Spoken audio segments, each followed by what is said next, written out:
Community Hotline is made possible with generous support by Gresham Ford, the dealer with a heart. The Contribute to the Community program provides the opportunity for the Gresham Ford team to make a positive impact, serving their customers and helping people across the community. And by the Mount Hood Cable Regulatory Commission. The Mount Hood Cable Regulatory Commission advocates on behalf of the public interest on communications policy issues at the local, state, and federal levels.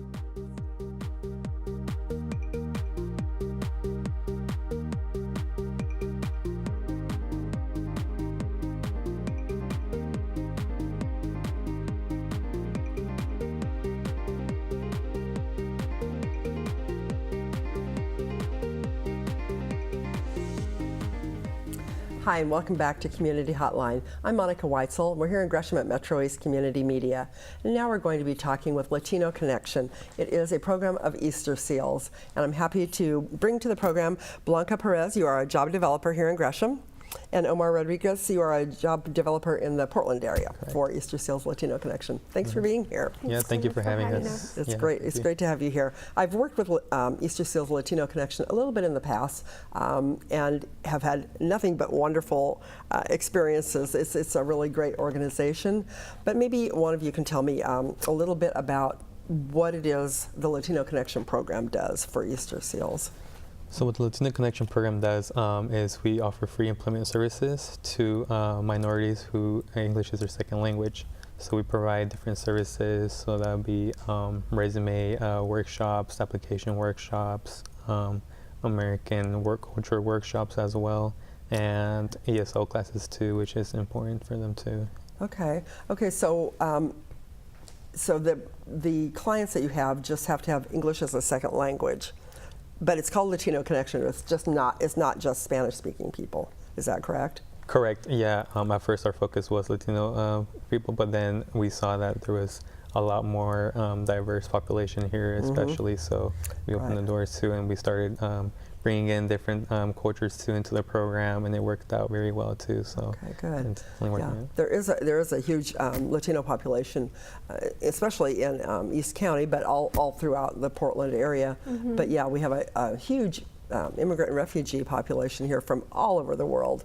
So yeah, opening it up to other languages and is probably a really important thing. Now, am I wrong in assuming that it's mostly for people who have disabilities of some kind? Is that right? So English is the second language, but then there would be a disability on top of that. And can you explain to me what you mean by disability? I mean, obviously, it could be somebody who's a paraplegic in a wheelchair or somebody who's deaf, but what would other disabilities count, like a learning disability or an emotional or a mental health issue? It's any kind of issue or special need that the person needs. Okay. That the person have that avoid them to find and retain a job. For example, we have people with high blood pressure or diabetes or stress or depression, those kind of things. That would qualify exactly, them. Yes. Okay, so anything that they may not qualify for just any job because of those issues. Exactly. So you're able to help them figure out a way to gain employment. Exactly. When we have had clients in the past that are not insured, and the counselors help providing counseling, for example. Oh, wow. Or help providing special devices that help them to improve their health. Oh, really? So, yes. So that's something you do? Exactly. Oh, that's rather impressive. I didn't know that. Yeah. So you have all kinds of disabilities then. So exactly. It can be just about anything. So if somebody wanted to come to you and use your services, they just need to have English as a second language and have some kind of a disability, but it's pretty broad as far as what that would be, and you'll be able to possibly take them on as a client and try to help them find a job. Exactly. Is that the main focus, is to try to help them find employment? That is our main focus, yes. Okay. But we also provide case management and we try to provide a holistic service. Okay. So we, for example, we have classes in nutrition, in mental health, financial management, English, computers, soft skills, motivation. So that's a lot. Yes. It is a very holistic approach. Exactly. But that's important, I think, because a lot of times what prevents somebody from getting a job is one of those other issues. It's Exactly. like, they don't maybe they don't know how to take care of themselves or present themselves. Somebody hasn't really been taught how to groom themselves properly, or perhaps they don't, if they have health issues that they haven't been able to deal with and don't know how to, or there's a whole raft of things that it could be. But looking at it from a family standpoint or a holistic standpoint, it could also be something in their family too, I imagine. Do you ever run across that where perhaps there's a situation at home that's really bad, and maybe that's preventing them from being able to get out and get a job? Do you ever run into that kind of thing? We have had clients that the counselor considers domestic violence as a disability. Yeah, okay. Yes. Oh, interesting. Okay, yeah, because that's what I was kind of thinking of, that because sometimes that can prevent people from being able to get out there and get a job. That's really interesting. Yes. So you said you're a case manager as well as a job developer. So, I mean, that's a lot.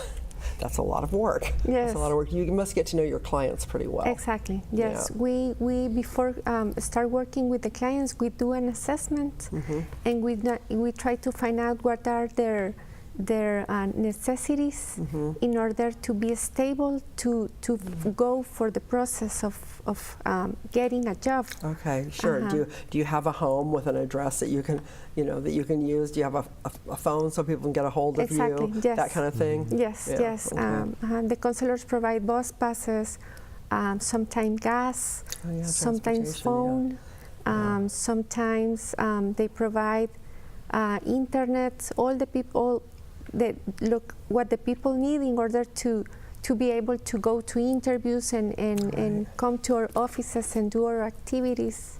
Right. Okay. Omar, tell me about the people that hire your clients. How do you find those people? How do you find employers? So that's a very important part too. So there's this case actually where I was working with someone who's been through the correctional system multiple times. So which can be very difficult to find a job. Definitely can. But I think the most important part is going to employers, talking to them about the program, letting them know what our mission is and what we're trying to accomplish, and then they can see also that we have a good goal, and then they get to meet the participant, kind of see him also like an internship, giving opportunities, and then from there they start connecting, making the relationship. And then that's when they start giving them the permanent position. So okay, so you do internships where people can come in. It's kind of a test drive for both, really, isn't it? Definitely. I mean, your client needs to know if that's a place that they want to continue working. Plus, your employer needs to know that yes, this is a person who can do the job. Yeah, definitely. We want both of them to feel comfortable in the workplace. Yeah. And if there's an issue, I mean, say for example they're there for 3 months or whatever, and if there's an issue, are you able to come in and sort of help mediate that problem and maybe help out if something comes up? Yeah, definitely. That's another important part is job retention. So that's I think one of the most important parts too of after they find a job, retaining the position is also very important. Right. So yeah, we definitely go in there and like Blanca mentioned with the counselors, any accommodation they may need, the counselors could provide that, or it would just be simply talking to the employer for a smaller accommodation that we could also do as well.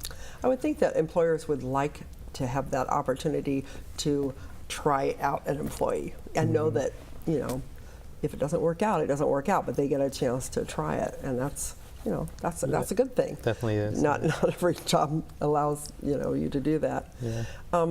So can you tell me about somebody that you've worked with who's gone through the system, who's actually gotten a good job and has gone on to be successful in that job? Can you think of anybody that just off the top of your head? I don't need to know names, but yeah. I could think of an example. There is this one client we're working with. She was with the program for many years. Sometimes they're not too motivated to find work. So, but after a while, right, they get comfortable. They don't want to start working. Yeah. But after a while, we started going out, exploring jobs, and then she found a position where she really enjoys, and now she's working there full time, and she comes back to the office just to thank everyone for all the help that we gave her. Yeah, so she's really grateful for everything that we did for her. That's always rewarding. Yeah, it's really rewarding to find that out. So I know that I was looking on your website, and I was looking at a lot of the things that you provide, like the resume. You help creating a resume, and I can't remember what all the different ones. There was a whole list of things that you provide. But one thing it talked about was the American working culture, and so I'm curious what that means. Like, what is the difference, say, between the American working culture and maybe a Latin American working culture? What are the kinds of things that you would have to let somebody know that are different here? I think one part is the vocabulary. They don't understand, for example, sometimes the name of the shift, what is graveyard, what is on call. Graveyard sounds awful, doesn't it? Right, yeah. And sometimes also they are not aware about the law. Oh, sure. It's different. So, for example, they don't take the break or they don't take the lunch. Right. They just work right through and probably figures that makes me look better too. Exactly. But there's laws that provide that right to them. And also sometimes they are not used to do the application process. In their countries, they go directly to the company, talk with the boss. They don't need to do all that Exactly. legal mumbo jumbo. Exactly. Yeah. And there's a lot of paperwork to fill out. Exactly. And you probably help them know what they need, like what kind of documentation you need, your photo ID, you need your, all the things that you're going to have to fill out We sometimes go with them to the interviews, and we help them to fill all the paperwork. Okay, yeah, that would be reassuring, I'm sure. Definitely. Yeah. I know I was telling you earlier, there was a gentleman named Francisco who came here to MetroEast for a while, and he had been, I believe, a construction worker and had had an accident and was confined to a wheelchair, and so he wanted to learn office skills. So it worked better for his situation, but he didn't have any experience at all.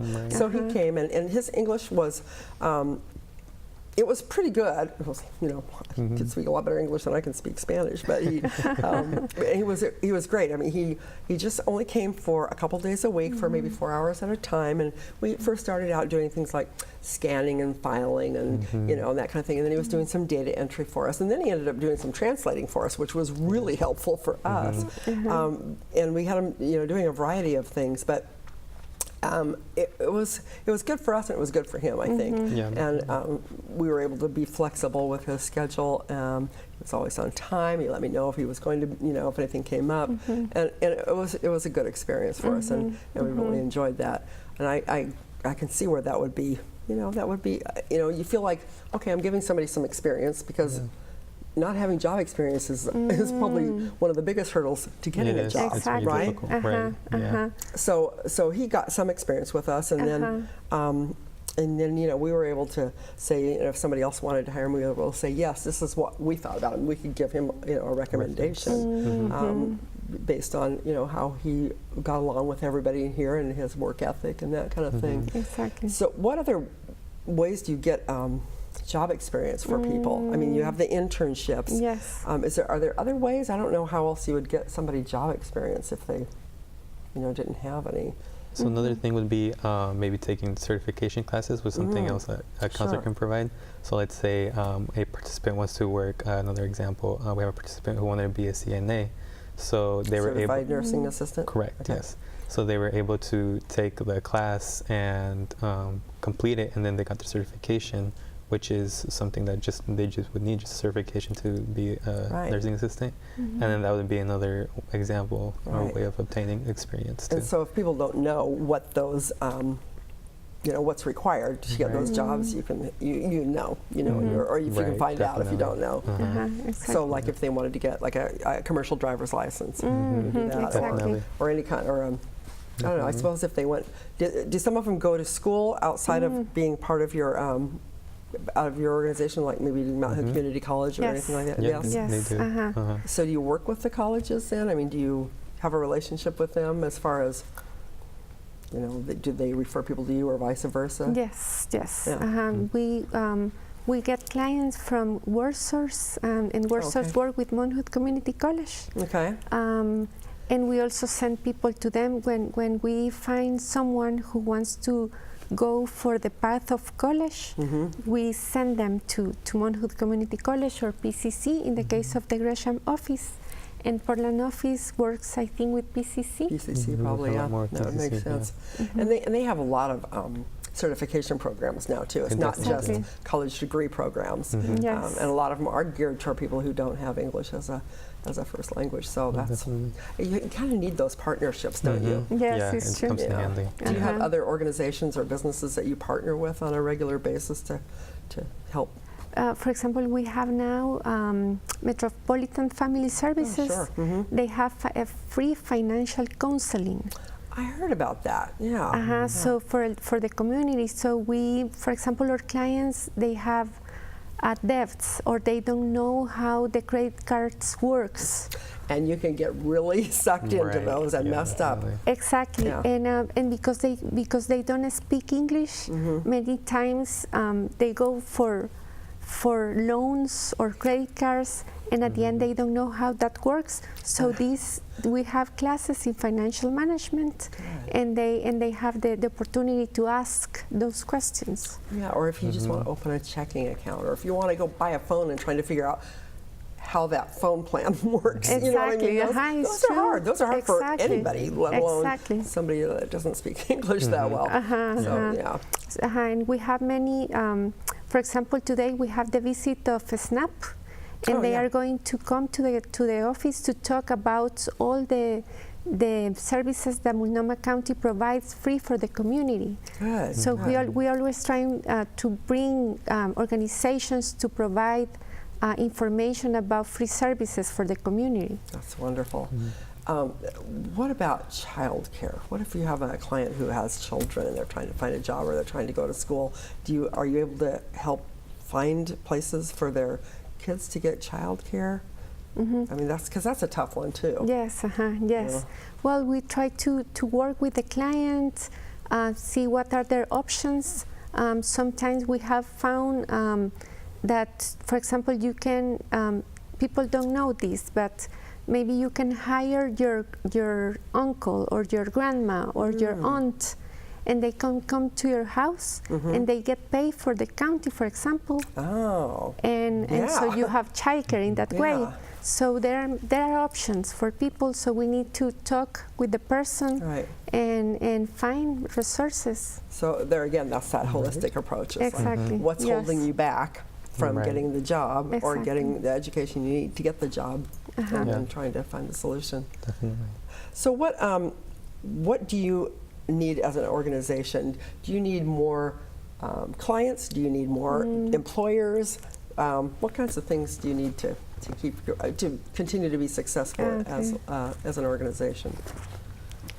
I think we need clients and we need employers too. Right now we are trying to reach more people because we have more funds now. Oh, good. Good. We have more staff. And so come take advantage of it if you need that. Exactly. We have many resources for people, so we are inviting everybody. Good. There's also time we get calls from employers like, oh, I'm looking for these type of workers.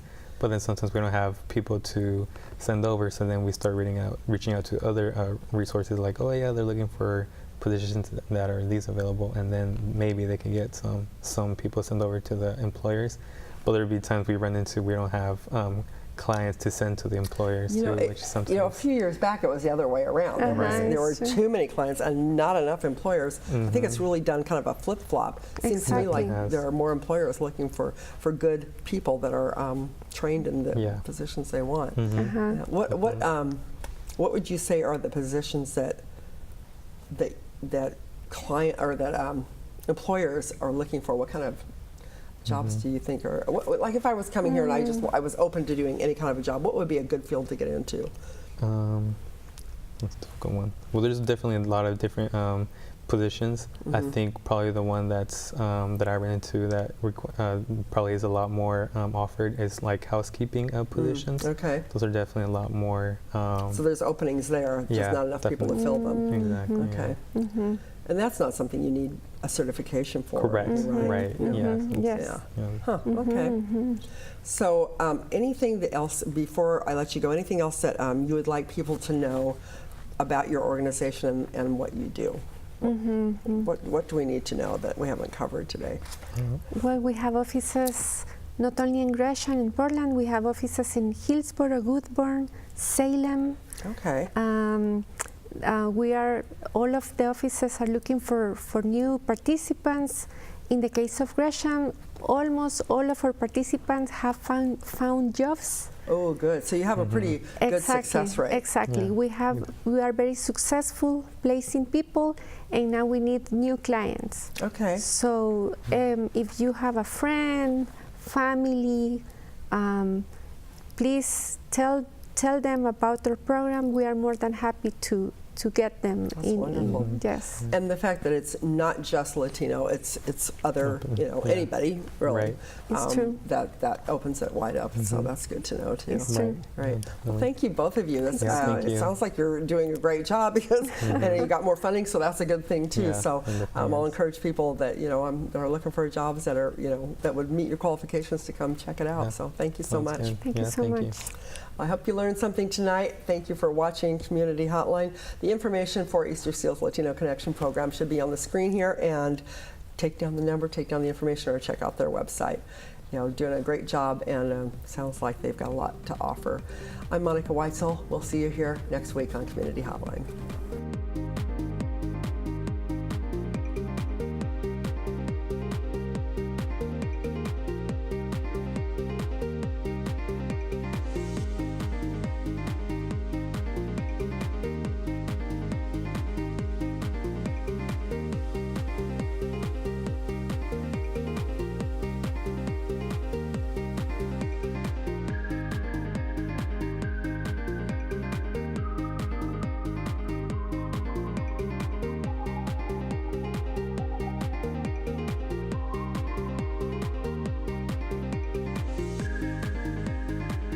Community Hotline is made possible with generous support by Gresham Ford, the dealer with a heart. The Contribute to the Community program provides the opportunity for the Gresham Ford team to make a positive impact, serving their customers and helping people across the community. And by the Mount Hood Cable Regulatory Commission. The Mount Hood Cable Regulatory Commission advocates on behalf of the public interest on communications policy issues at the local, state, and federal levels.